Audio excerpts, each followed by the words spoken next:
Dice así entonces Salmo capítulo 5, al músico principal sobre Neilot, Salmo de David. Escucha, oh Jehová, mis palabras y considera mi gemir.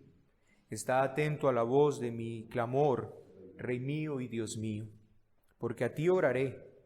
Oh Jehová, de mañana oirás mi voz, de mañana me presentaré delante de ti y esperaré. Porque tú no eres un Dios que se complace en la maldad, el malo no habitará junto a ti, los insensatos no estarán delante de tus ojos. Aborreces a todos los que hacen iniquidad, destruirás a todos los que hablan mentira. Al hombre sanguinario y engañador abominará Jehová. Mas yo por la abundancia de tu misericordia entraré en tu casa, adoraré hacia tu santo templo en tu temor. Guíame, Jehová, en tu justicia, a causa de mis enemigos. Endereza delante de mí tu camino. Porque en la boca de ellos no hay sinceridad, sus entrañas son maldad, sepulcro abierto es su garganta, con su lengua hablan lisonjas. Castígalos, oh Dios, caigan por sus mismos consejos, por la multitud de sus transgresiones échalos fuera, porque se rebelaron contra ti. Pero alégrense todos los que en ti confían, den voces de júbilo para siempre, porque tú los defiendes. En ti se regocijen los que aman tu nombre, porque tú, Jehová, bendecirás al justo, como un escudo lo rodearás de tu favor. Mas nosotros, Señor, en esta noche, por la abundancia de tu misericordia, estamos en casa, estamos en tu presencia, Señor. Adoraremos a ti, adoraremos tu nombre, Señor, en este lugar donde nos has dado para reunirnos, adorarte, lo haremos en temor reverente. Y hoy te adoraremos, Señor, por un lado el predicador anunciando tus palabras y por otro lado, Señor, el pueblo escuchando tus palabras. Entonces te pedimos, Señor, una bendita adoración de todos acá, una adoración de este hombre que predica, Señor, predicando tu palabra como es digno de que ella sea predicada, y mis hermanos aquí escuchando tu palabra como es digno de ella ser escuchada. Y que juntos te adoremos, Señor, porque tú eres digno de adoración. Gracias, Señor, porque por la abundancia de tu bien estamos aquí. Amén. Como paradigma, denominamos todo aquel modelo, patrón o ejemplo que debe seguirse en determinada situación. Así define el diccionario un paradigma, un modelo, un patrón, un ejemplo que debe de seguirse en determinadas situaciones. La palabra como tal, paradigma, proviene del griego paradeigma y en un sentido más amplio se refiere a una teoría o a un conjunto de teorías que sirven de modelo a seguir para resolver problemas o situaciones determinadas que se planteen. Sinónimos de paradigma entonces son un modelo, un patrón, un ejemplo, un molde, un ideal, canon, norma, regla. Todo eso nos evoca paradigma. Un paradigma es la manera como siempre se han hecho las cosas para resolver algo. Eso es un paradigma. Si queremos solucionar tal cosa, la manera de hacerlo es esto. Ya hay un modelo, ya hay un patrón establecido para ese tipo de cosas. Un paradigma entonces es un patrón que se ha establecido, de hecho, cuando escucho que mi hija hace estos muñequitos que hace, ella usa patrones y usa ese patrón y ese patrón la va a llevar a un resultado, a tener justo lo que ella quiere tejer, usa un patrón para eso. Así que paradigma entonces es eso, es un patrón que se ha establecido, un molde que se ha formado, un ideal que se ha clavado en el pensamiento. El asunto es que usualmente es la cultura la que establece esos patrones. Usualmente esos patrones, esos moldes o esos ideales son establecidos por la cultura. Por lo tanto, pueden variar de una cultura a otra o incluso con el pasar de los años se cambian paradigmas que se habían establecido por mucho tiempo. Usualmente cuando entramos en nuevas eras se dice se rompió tal paradigma. Se rompió tal paradigma y lo que está pasando es eso. Patrones que se habían establecido por ciertas circunstancias cambian porque la cultura es cambiante. En el campo espiritual, esto también tiene su relevancia, iglesia, pues se han establecido patrones, modelos, ideales, y lastimosamente el problema es que muchos de ellos no provienen de la palabra de Dios. La palabra de Dios también nos muestra patrones de cómo nosotros deberíamos seguir un camino para resolver ciertas cosas. En la Biblia hay patrones, hay modelos, claro que sí.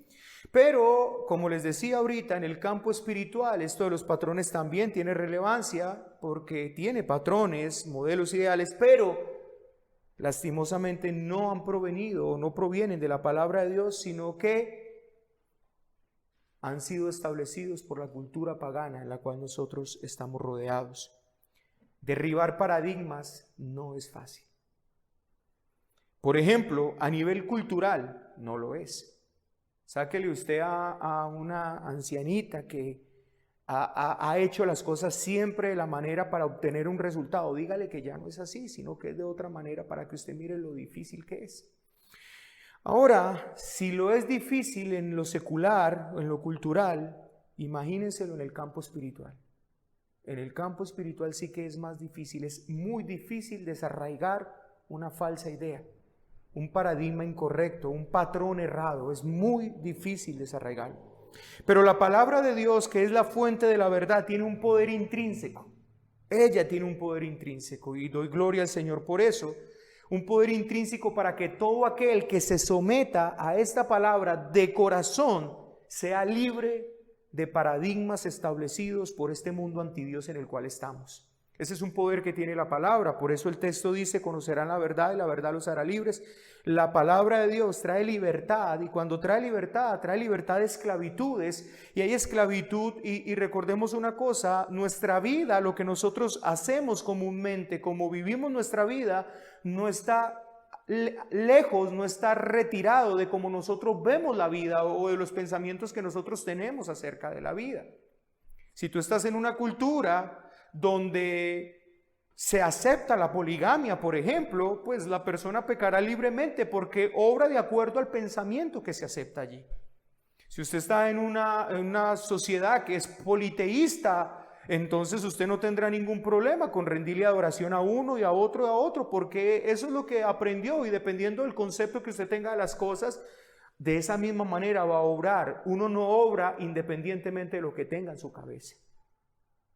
No puede, uno no obra en un vacío, uno obra con respecto a una formación que tiene. Y lo que hace la palabra de Dios es tomar toda esa formación y transformarla y cambiar todas esas ideas falsas y por eso trae libertad, por eso es que nos conduce a una vida santa, porque primero nos desahoga nuestras mentes de todos esos engaños, de todas esas mentiras y esto es el poder intrínseco que tiene la palabra del Señor cuando una persona la cree, se somete a ella, la recibe de todo corazón. La palabra de Dios hace eso, ciertamente que lo hace.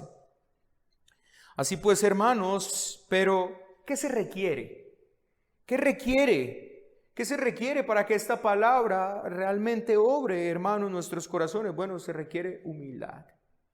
Y humildad es esa virtud que vemos que recorre toda la Escritura y la cual el Señor demanda de todos los hombres para poder tener una correcta relación con Él. Es imposible tener una correcta relación con Dios en orgullo. No se puede, porque entonces yo voy a establecer mis patrones, ¿sí ves? Pero Dios ha establecido sus patrones. Dios ha establecido sus modos, Dios ha establecido sus formas, pero si yo vengo y con mis patrones, con mis formas, con mis modos, no voy a poder entrar en una buena y en una correcta relación con Dios. Por eso lo primero que se requiere es humildad, se requiere humildad. La Biblia nos expresa con claridad que no pueden andar dos juntos si no se ponen de acuerdo, ¿cierto que sí? Escuche esto, hermano, no pueden andar dos juntos si no se ponen de acuerdo. Ahora, ¿puede usted notar precisamente qué es lo que este mundo plantea? Que pueden caminar dos juntos sin estar necesariamente de acuerdo. ¿Puede usted notar que el mensaje de tolerancia que se propone en el día de hoy no es otra cosa que un pensamiento completamente antibíblico? No importa lo que tú pienses, no importa lo que tú creas, tú y yo podemos estar en el mismo costal. No hay necesidad de tener divisiones, porque no importa qué piense usted, qué piense yo, usted y yo podemos andar cogidos de la mano. Eso es lo que este mundo está proponiendo. Pero a la luz de la palabra del Señor eso es imposible. ¿Andarán dos juntos si no se pusieron de acuerdo? No pueden. Es una pregunta retórica que tiene una respuesta certera. No se puede. Realmente, hermano, es difícil creer que este es un mundo completamente antidios y antiverdad, pero lo es. Y este mundo ha infectado lo que se llama o lo que se denomina iglesia con sus paradigmas antidios y antiverdad. Y si usted y yo queremos salir de esos paradigmas engañosos y mentirosos, necesariamente hemos de comenzar por algo, por la humildad. Hemos de ponernos de acuerdo con Dios, hemos de aceptar que su palabra es la verdad por encima de todo y que nosotros estamos dispuestos a aceptar su verdad y a renunciar a toda mentira y engaño establecido por este mundo y por la religión farisaica. Este mundo tiene una religión ciertamente farisaica que solamente se preocupa por lo externo y no por lo interno. Ahora, ¿por qué estoy diciendo todo esto, iglesia? Porque si hay algo que los salmos están poniendo de relieve es esa necesidad de conocer a Dios y de saber cómo nos acercamos a Él, cómo tenemos una correcta relación con Él. Y esto a través de la oración. Y de nuevo lo digo, tumbar engaños no es fácil, pero requerimos, hoy más que nunca requerimos de todo corazón ante la coyuntura mundial en que nos encontramos, vivir como aquellos que no solamente han oído hablar de Dios, sino como aquellos que verdaderamente conocen a Dios, que han abandonado el secularismo de Dios, o sea, que han abandonado las ideas seculares de Dios, aquellos rumores, aquellos balbuceos acerca de Dios y su persona, y han verdaderamente conocido a Dios en donde Él se ha revelado de una manera rica y abundante, que es en la palabra del Señor. Este Salmo 5, por ejemplo, tumba muchos rumores y balbuceos acerca del Dios que creó todas las cosas. Mire esto, se rumora que Dios ama a Dios pero odia el pecado. Ese es un rumor con el que usted y yo crecimos. ¿Ve? Se rumora que Dios ama al mundo pero odia el pecado, que ama a todos pero odia el pecado. Se rumora que Dios es un Dios de amor que ama a todas las personas. Y en contraste con ese balbuceo, en contraste con ese rumor que usted escucha en esta cultura, el Salmo 5 dice, porque tú no eres un Dios que se complace en la maldad, el malo no habitará junto a ti.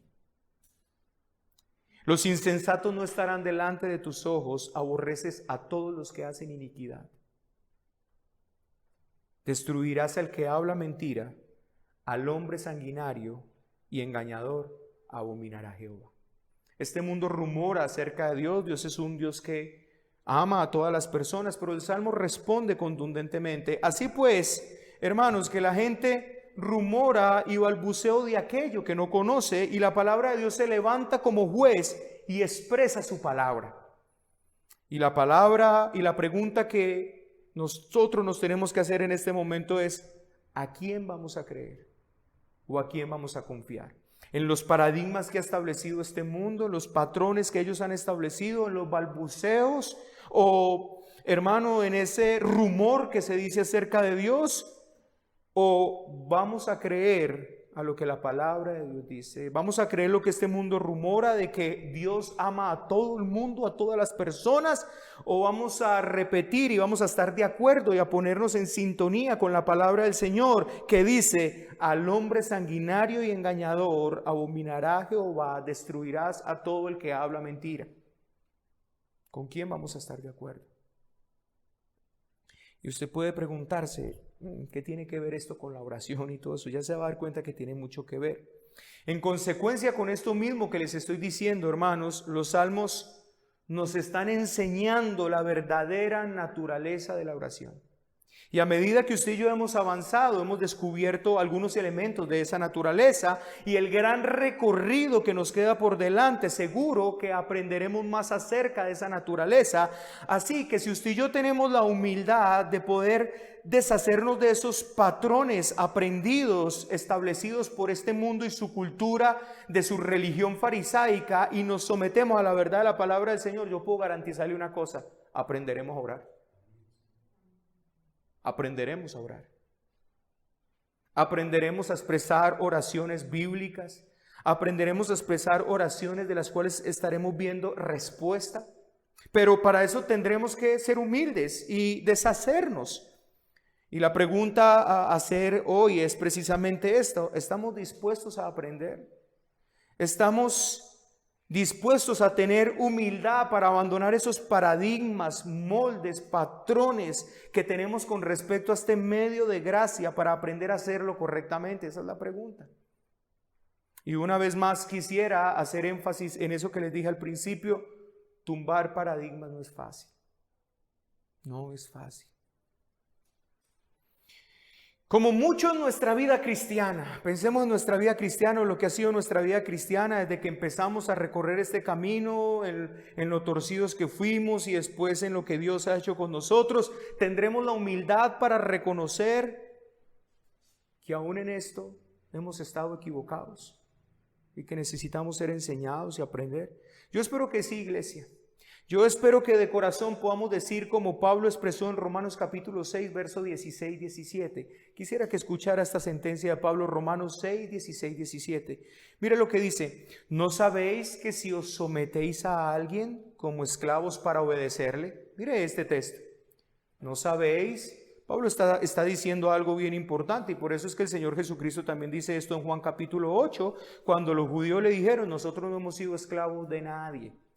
Y el Señor le dijo: el que hace pecado, esclavo es del pecado. Así que Pablo está diciendo en Romanos capítulo 6, 16, 17, ¿no sabéis que si os sometéis a alguien como esclavos para obedecerle, sois esclavos de aquel a quien obedecéis? Eso es algo que es una verdad absoluta, no importa uno cuánto intente desviar esto. No, yo no soy esclavo de eso, yo puedo dominarlo. No, el texto dice una verdad. Y el texto está diciendo: tú puedes ser esclavo o del pecado para muerte o de la obediencia para justicia. Y eso es lo mismo que toda la Biblia dice en el Nuevo Testamento. En Gálatas vuelve y lo repite cuando dice: no podéis hacer lo que queráis. O eres esclavo del Espíritu para andar una vida justa, o eres esclavo del pecado para andar una vida de muerte. Pero mire lo que dice el verso 17. Pero gracias a Dios. Mire esto: pero gracias a Dios, que aunque erais esclavos del pecado, habéis obedecido de corazón a aquella forma de doctrina a la cual fuiste entregado. ¿Sabes qué está diciendo el apóstol Pablo aquí? El apóstol Pablo está diciendo: mire, ustedes eran esclavos del pecado. ¿Y sabe cómo salieron de esa esclavitud? Cuando se entregaron a la verdad. Cuando recibieron la doctrina que nos saca de la esclavitud. Cuando recibieron la palabra de verdad que hace que nosotros veamos la mentira y el engaño y podamos vivir en la verdad. Pablo está diciendo: pero gracias a Dios que aunque erais esclavos del pecado, cuando obedecieron la doctrina, cuando se aferraron a ella, cuando dejaron el orgullo, cuando le dijeron: Señor, tú tienes razón, como tú dices es así, entonces fuisteis liberados. Hermanos, si usted y yo nos sometemos a la enseñanza que la Biblia nos da acerca de la oración, seremos libres de todos esos paradigmas, de todas esas moldes, de todas esas formas incorrectas que hay acerca de la oración, y aprenderemos a orar bien, y podemos decir como el apóstol Pablo: gracias a Dios que aunque orabais tan mal, que aunque erais esclavos de esos malos paradigmas y esas malas formas, recibisteis la doctrina y ahora aprendisteis a orar y ahora oráis bien. Este es mi énfasis. Habéis obedecido de corazón a aquella forma de doctrina a la cual fuisteis entregados. Si usted y yo, hermanos, recibimos de corazón la enseñanza que los salmos nos están dando acerca de la naturaleza de la oración, progresaremos en nuestra vida de oración. Entreguémonos a esta doctrina, entreguémonos a esta enseñanza que nos están trayendo los salmos sobre nuestra vida de oración y aprendamos y crezcamos en este medio de gracia llamado oración. Ya hemos dicho algunas cosas entonces que podemos ver en este salmo acerca de la naturaleza de la oración y por lo menos les voy a recordar 3 cosas que dijimos de este Salmo 5 para poder continuar con la siguiente parte. Primero, la oración sobre todas las cosas es una conciencia que no estoy hablando conmigo mismo.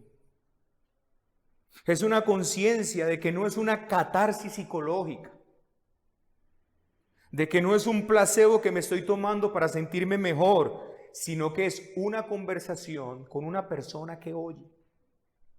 En primera instancia, eso es un elemento esencial de la oración. Hermano, aunque estemos en grupos, aunque esté usted solo, la oración no es algo que uno usa para hablarse a sí mismo. Podemos llamar eso meditación. Hay muchos salmos de meditación. El Salmo 103 es un salmo de meditación. Bendice alma mía al Señor. El salmista se está hablando a sí mismo. El salmista se está recordando, el salmista está hablando a sí mismo y está recordando todo lo que Dios ha hecho por él. Y le habla a su alma y le dice, bendice alma mía al Señor, y empieza a recordar todos los beneficios, porque Él es quien perdona tus iniquidades, porque sacó del hoyo tu vida. Tienes muchas cosas, es como si él dijera a David, tienes mucho para agradecer a Dios, pero no está orando, él está meditando, él está siendo reflexivo, él está hablando consigo mismo.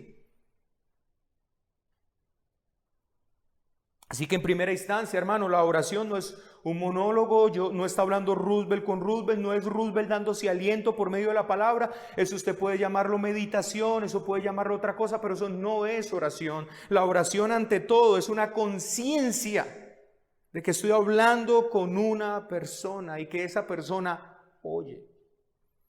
No es una catarsis psicológica. En segundo lugar, entonces nosotros dijimos, hermano, que la oración no solamente es una cantidad de palabrería, sino una comunión, un encuentro. Es un medio de comunión, de cercanía. Por eso el salmista decía entonces, de mañana me presentaré. Y como lo dijimos, cualquier hora es propicia para pedir, pero cuando se busca aquella hora muy de mañana, tal vez está demostrando la importancia que tiene este medio de gracia, no para pedir, sino para convivir. Y entonces aquí les traje el ejemplo de aquel hermano llamado Hudson Taylor, que cuando no encontraba en el día un espacio tranquilo para poder convivir, buscó las horas de la mañana, muy temprano en la mañana, porque él se dio cuenta que la oración no es solo para pedir. Ahora, de hecho, es interesante una cosa. Estaba hablando con el hermano Juan Pablo y tuvimos un largo tiempo hablando acerca de la oración. Y yo no sé si ustedes se han dado cuenta de una cosa: nunca las oraciones privadas del Señor tenemos registro de ellas. Pero tenemos las oraciones del día cotidiano de nuestro Señor. Qué interesante eso. No sabemos qué oraba nuestro Señor en esas largas horas de la mañana cuando era muy de temprano y se iba a orar. No sabemos qué estaba pidiendo.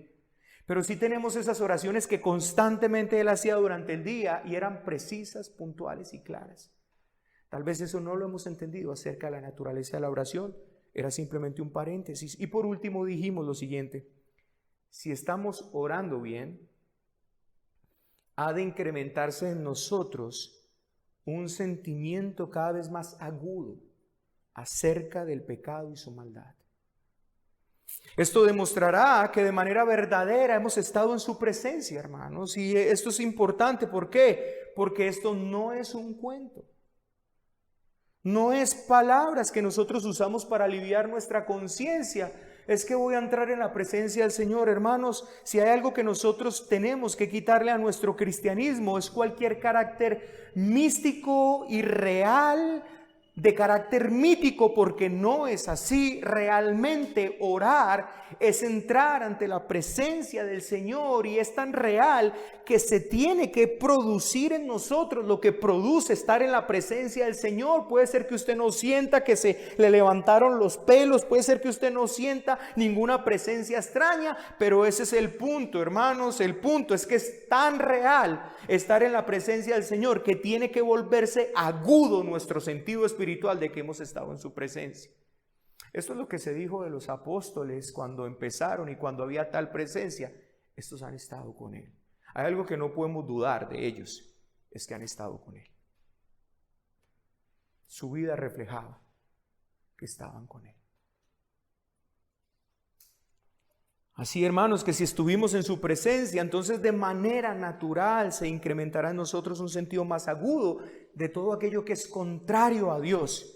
Y esto, hermano, podría yo dedicarme todo un sermón a hablarles acerca de esto, y ya les voy a decir por qué. Es allí, hermanos, en su presencia donde yo primeramente puedo ver acerca de mí. Es allí en su presencia donde yo puedo ver lo que ayer estaba lejos de mi vista, pero que hoy, debido a estar verdaderamente en su presencia, puedo verlas. Pero no solamente lo mío, puedo verlo en la televisión, en la cultura, en el cine, en la radio. Mis sentidos espirituales se agudizan debido a que he estado en la presencia del Señor y se me ha pegado lo santo que es Él.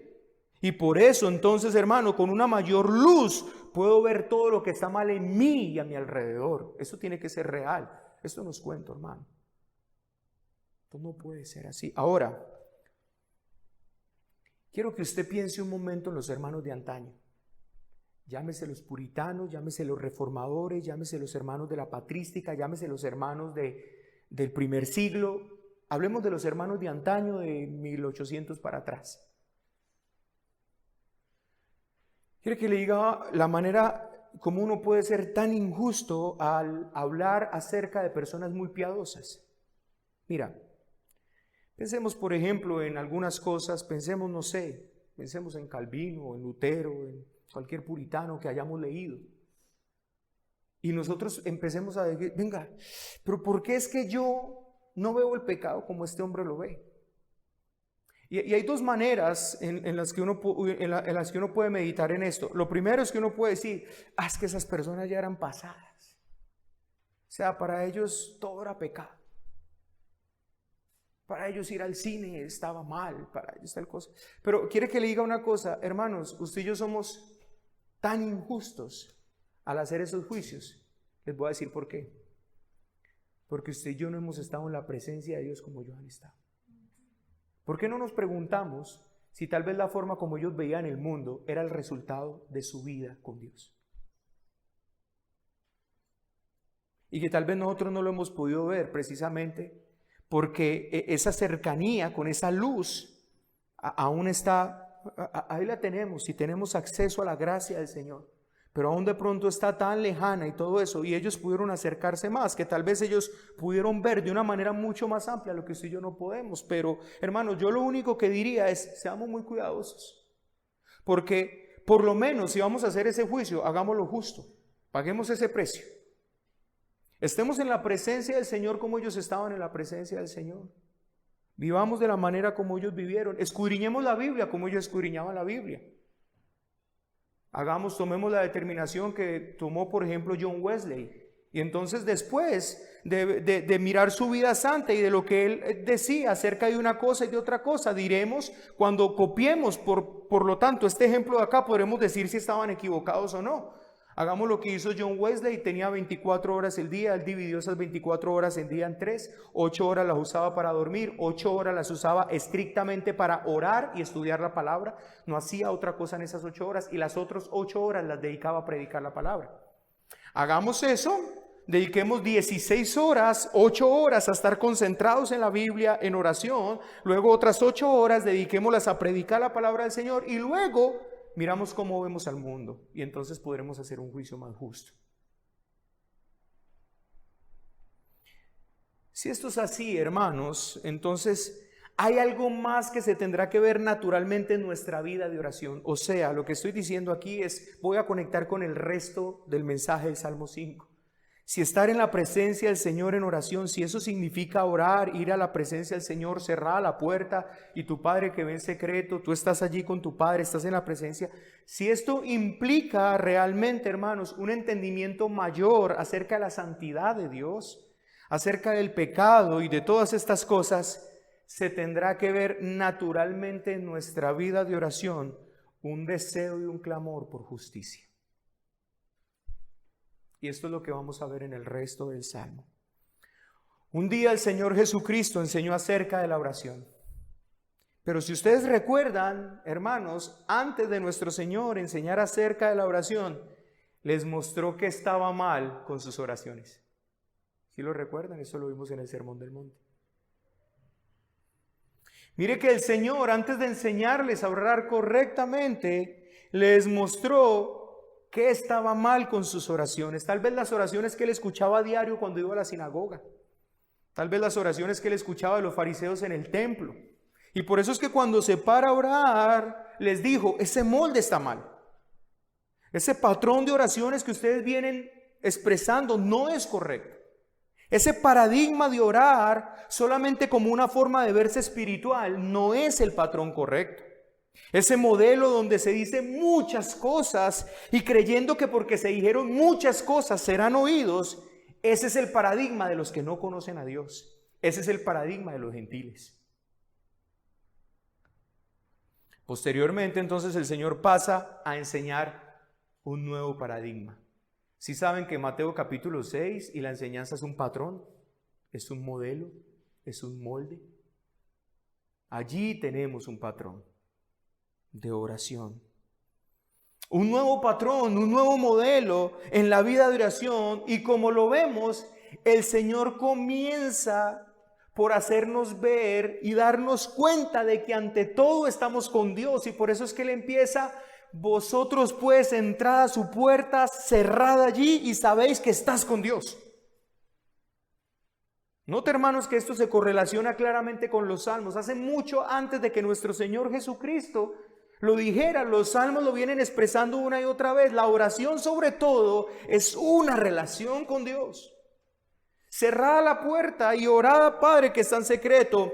Pero después de esto, nuestro Señor comienza este patrón y esta enseñanza diciendo lo siguiente: Padre nuestro que estás en los cielos, santificado sea tu nombre. Hágase tu voluntad como en el cielo, así también en la tierra. Hermanos, esta enseñanza no era nueva. Esa enseñanza la encontramos de diferentes formas y una y otra vez en los salmos. Pero tal vez estamos tan metidos con nosotros mismos. Estamos tan metidos con nuestro deseo de solucionar la situación por la que estamos pasando. Por encontrar la solución para aquella prueba en la que me encuentro, que no vemos eso de manera tan clara en los salmos. Mi oración es un compromiso sincero a que se acabe la maldad. Si este elemento no está en la oración, no hace parte, no es la oración cuya naturaleza está expresada en la Biblia. Mi oración ha de ser un compromiso sincero a que se acabe la maldad, a que se honre al Señor, a que su nombre sea santificado. Y que al hacer entonces esto, la voluntad del Señor sea hecha en la tierra como es en el cielo. Y el salmista expresa: porque en la boca de ellos no hay sinceridad. Sus entrañas son maldad, sepulcro abierto es su garganta, con su lengua hablan lisonjas. Castígalos, oh Dios. Castígalos. Caigan por sus mismos consejos, por la multitud de sus transgresiones, échalos fuera, porque se rebelaron contra ti. Hermanos, una cosa que usted y yo tenemos que entender acerca de los salmos imprecatorios: este salmo, capítulo 5, tiene una porción imprecatoria, y es esto que acabamos de leer: castígalos, oh Dios. Caigan por sus mismos consejos, por la multitud de sus transgresiones, échalos fuera, porque se rebelaron contra ti. Hermanos, esto no existe en el patrón de oración en el que si yo fuimos enseñados, pero es el patrón bíblico. Los salmos imprecatorios están llenos de súplica por la vindicación del buen nombre del Señor. Y no por el alivio personal. Cuando el salmista está diciendo esto, no era por los deseos de venganza que él tenía, sino por la vindicación del buen nombre del Señor. Las imprecaciones reales no se hacen para pedir a Dios que haga otra cosa diferente a lo que Él ha manifestado que hará con los malhechores. La Biblia enseña, hermanos, que hay un enojo puro. La Biblia enseña que hay una ira santa. Y el hecho de que usted y yo no la sintamos y tal vez no podamos expresarla, no significa que el pueblo de Dios nunca se haya elevado a tales niveles de santidad. De que un hombre sea capaz de pedir por esto y sea capaz de hacerlo con tal santidad y tal piedad. No deseo que me vayan a malentender, pero les voy a decir algo que de seguro cuando lo escuchemos será difícil escucharlo. Y lo voy a decir para que meditemos en cuanto a nuestras oraciones. Si nuestras oraciones están cargadas de deseo para que en esta tierra se haga la voluntad de Dios, de que el nombre del Señor sea santificado en esta tierra y que se haga su voluntad. Piensa en una oración así. ¿Orarías al Señor? Señor, llevo insistiéndole a mi hijo o a mi hija que se arrepiente y no ha querido. Por el contrario, cada día se hace más pesado. Su pecado es peor para contigo. Señor, vive una vida ofendiéndote y desafiándote por la multitud de sus transgresiones. Échalos fuera porque se rebelaron contra ti. Castígalos, oh Dios, caigan por sus mismos consejos. ¿Se te pasa por la mente?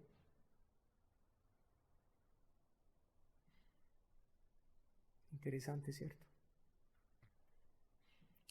No nos pasa por la cabeza.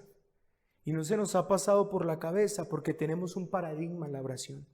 Ahora, hermanos, no estoy diciendo que tenemos que estar orando para que Dios destruya todo a nuestro alrededor. No es lo que estoy diciendo. Pero en los 150 salmos, algunos son imprecatorios. Y no era un deseo de venganza personal, sino un fuerte dolor del salmista al ver cómo el nombre del Señor era deshonrado y por lo tanto pedía que esto cesara. Sí, iglesia. Vemos que Cristo comienza la oración centrada en Dios y en su nombre. Pero por lo general nosotros no vemos la oración así. La vemos para salir de nuestra situación, para obtener socorro en medio de la prueba. Y seguro que esto es bueno. Esto es bueno. Pero el mismo Señor nos enseñó a orar por el pan de cada día. El problema es que gran parte de nuestras oraciones tienen que ver solamente con esto y no con lo otro. De hecho, tal vez muchas veces, hermanos, pedimos al Señor que transforme la vida de nuestros hijos porque ya tenemos una carga tan pesada porque no podemos más. Porque sería muy fácil para nosotros si ellos se convirtieran. O porque tal vez tengo un sentimiento de no quererlos ver en el infierno. Pregunta, ¿dónde queda Dios y su santísimo nombre ahí? ¿Lo ven?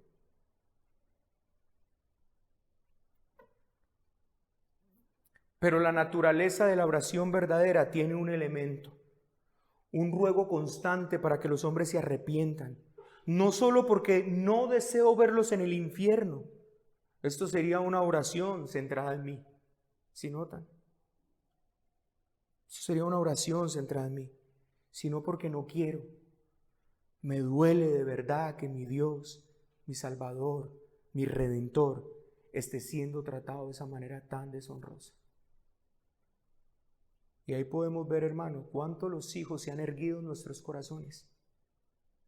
Que en últimas a nosotros no nos importa cómo trata Dios. Lo único que queremos es que sean salvos para que no vayan al infierno.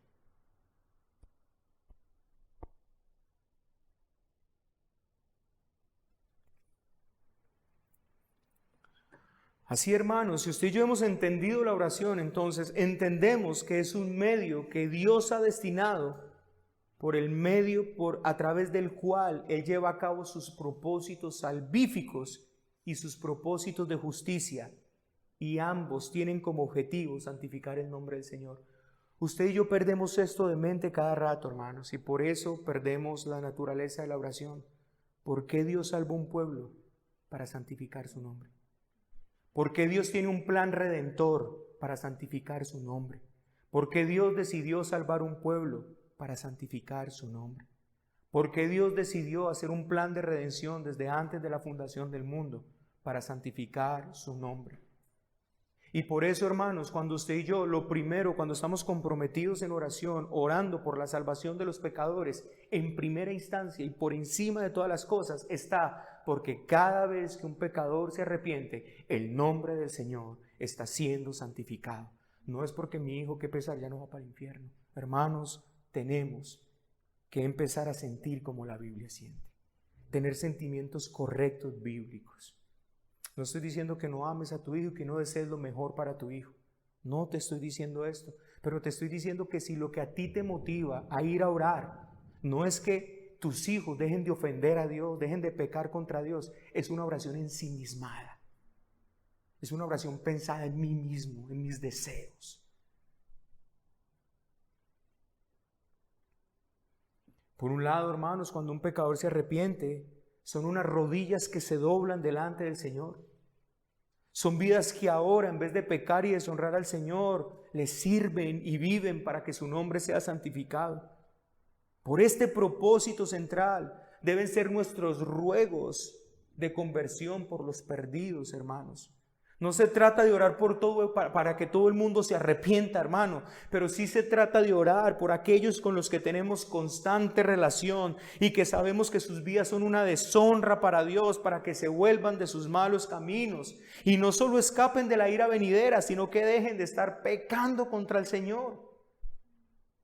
Hermanos, a veces eso ni nos importa, solo nos importa orar por nosotros, solo nos metemos a orar y Dios bueno, Dios santo, y vengo a orarte a ti, pero hermanos, estamos comprometidos en oración por el nombre del Señor. Hay verdaderamente una cercanía en la presencia del Señor tan tremendo que puedo ver el pecado a mi lado, que puedo ver el pecado de mis hijos y que eso es lo que más me motiva verdaderamente ir a orar. Señor, mis hijos se la pasan pecando contra ti. Señor, qué vergüenza, qué deshonra tan grande con tu nombre.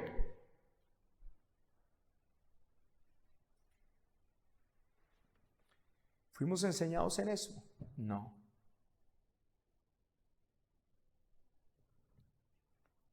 Esto es pues un componente esencial, hermanos, de la naturaleza de la oración. Está comprometida con la gloria de Dios. Está comprometida con que en esta tierra se haga como es en el cielo. En mi vida, en los que están a mi alrededor, en mi familia. Hermanos, mira, es tan real esto. Es tan real esto que les estoy diciendo, que esto que les voy a decir yo sé que a veces suena difícil y que hoy todavía no podemos aterrizarlo del todo. Pero cuando nuestros sentimientos estemos en la presencia de Dios y sean corregidos por completo, tú no lamentarás en ni una gota que tu hijo se ha echado al infierno. Es tan real esto que te estoy diciendo, hermano, que cuando tus sentimientos sean completamente corregidos, que cuando tú seas completamente santificado, que cuando todo esto mortal se vista de inmortalidad, tú estás en la presencia de Dios y tú vas a estar allí, hermano, y como dijo Susana Spurgeon a sus hijos, si ustedes están del lado equivocado, yo me levantaré en juicio contra ustedes y yo les voy a decir, Señor, lo merecen, págales conforme a su merecido. Porque yo les hablé, Señor, porque yo les enseñé, porque yo les instruí y se la pasaron toda una vida deshonrando tu nombre, Señor. Págales como se merecen y no vas a sentir el más mínimo dolor en tu corazón, solo vas a tener una alegría de que la justicia de Dios se esté llevando a cabo. ¿Es tan real esto que les estoy diciendo? Que así será. Entonces note, hermano, aquí que el problema está en un sentimiento incorrecto en nuestras vidas. Por eso, hermanos, que los padres prefieren tener a sus hijos pecando en casa que sacarlos de casa, honrando al Señor, para que allá los pueda alcanzar la misericordia. Para que en toda su maldad, allá en pleno, el Señor en su misericordia quiera parárseles enfrente, les traiga una situación bien difícil para que ellos tengan que reconocer al Señor. No, están tan en nuestro corazón que prefiero tenerlo ahí con tal de que estén deshonrando al Señor.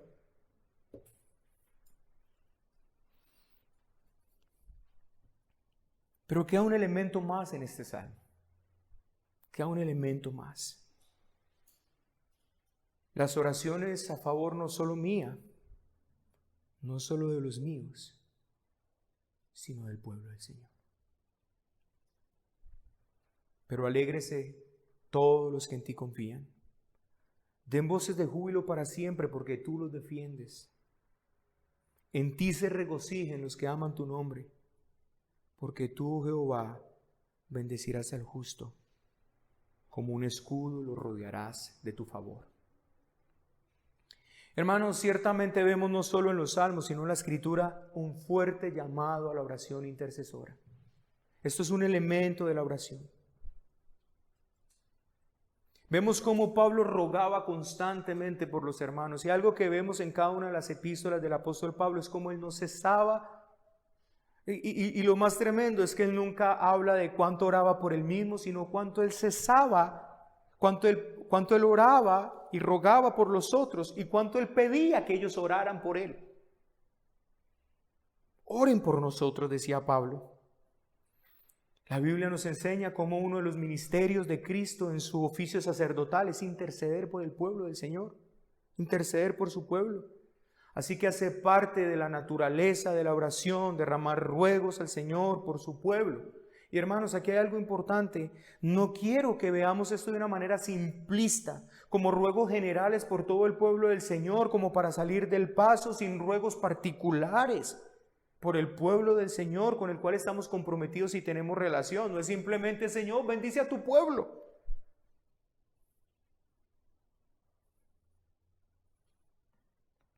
Yo me pregunto hoy, y quisiera que usted se preguntara, ¿cuánto están nuestros hermanos con los cuales convivimos, con los cuales tenemos relación por nombre en nuestras oraciones?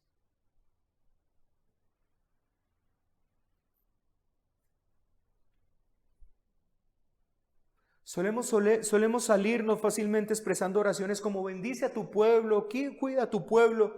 Y puede ser que este tipo de oraciones lo único que esté manifestando es el deseo de un cumplimiento externo con algo que nosotros vemos claramente en las Escrituras. Se espera de ti y de mí que oremos por el pueblo del Señor. La pregunta es, ¿como un cumplimiento solo externo? ¿O hay algo que deberíamos meditar en nuestros corazones acerca de esto? Pues hermanos, no solo lo vemos comúnmente en los salmos, cómo se nombra al impío, sus caminos y su destino, sino a los justos, su camino y su destino. Amar a Dios es amar a su pueblo. Servir a Dios es servir a su pueblo. Y por favor, piense en eso que le estoy diciendo. Por eso, hermanos, es que nuestra oración, si queremos que sea esa oración que es aprobada en la Escritura, contiene este elemento. Un elemento de oración, escuche esto, consciente, sincero y amoroso por el pueblo del Señor. No inconsciente. Bendice a tu pueblo, quien quiera que sea.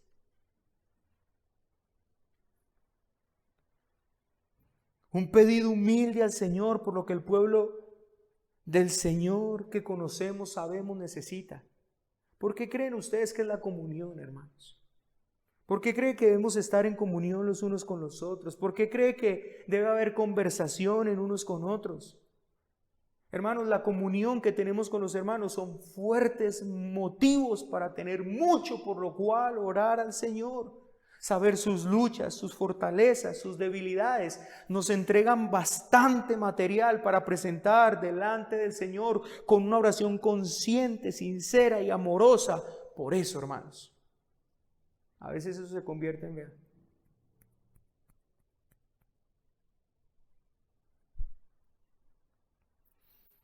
Así pues, hermanos, de solo su gracia, hemos visto en este salmo algunos aspectos importantes de esa naturaleza de la oración bíblica. Aquella que es consciente de que se hace delante de la presencia de Dios. Aquella de la cual se entiende que se requiere que sea escuchada. Y por eso se espera. Se espera con paciencia y súplica el cumplimiento de ellas. Es como, hermanos, esa oración puede ser esa oración de una conversación que tuve con mi hermana Joana, un ejemplo, y me contó de una situación y de verdad fui y la presenté delante del Señor y estoy ansioso de que el Señor me responda, que al domingo vengo, hermana, estoy orando por ti, cuéntame cómo te fue y poder encontrar esa respuesta porque fue consciente, sincero, amoroso. A veces tal vez ese tipo de comunión solamente es chisme para saber lo que pasa con uno y otro, pero no nos interesa espiritualmente absolutamente para nada. Así que es esa oración que se hace consciente delante de la presencia del Señor, aquella de la cual se entiende que se requiere que sea escuchada y por eso se espera con paciencia y súplica el cumplimiento.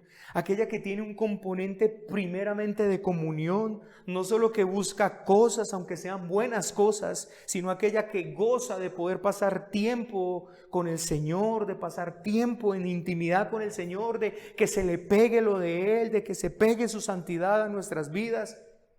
Aquella que ruega por propósitos divinos, tanto de aquellos de salvación como aquellos de juicio, puesto que es consciente que por medio de estos ruegos y súplicas el nombre del Señor está siendo santificado. Cada vez que el Señor derroca a un impío, lo tumba, el nombre del Señor está siendo santificado. Pero cada vez que un hombre se arrepiente y viene delante del Señor, el nombre del Señor está siendo glorificado. Y usted y yo estamos comprometidos con las dos oraciones, y por eso le oro: Señor, derroca a esta mujer en Bogotá, túmbala, Señor.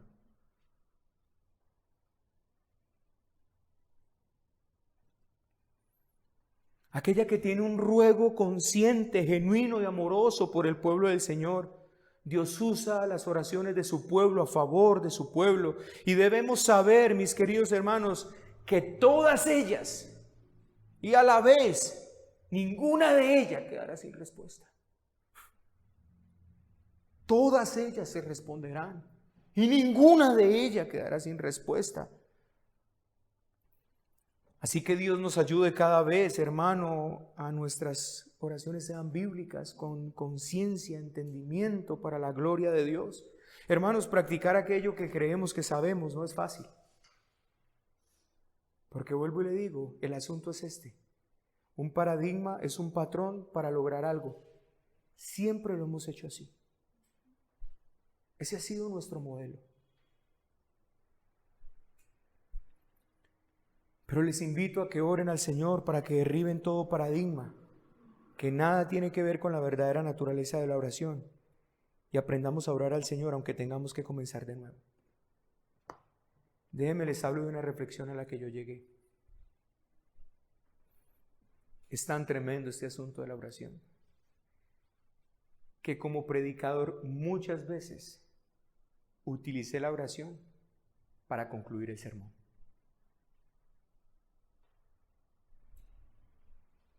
Qué interesante eso. Hermanos, ya les hablé lo que tenía que decirles acerca de la oración. Si en este momento le digo, vamos a orar, ya no les voy a hablar a ustedes, le voy a hablar al Señor.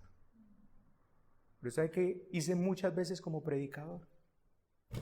Señor, y que este pueblo entienda. Señor, y que este pueblo reciba esta palabra hoy. Hermano, si les voy a decir eso, se los voy a decir. Hermano, entiendan la palabra de hoy. Hermano, reciban la palabra hoy. Pero hermanos, ya terminé mi sermón. Ya les dije lo que les iba a decir. Ahora voy a orar al Señor. Oremos.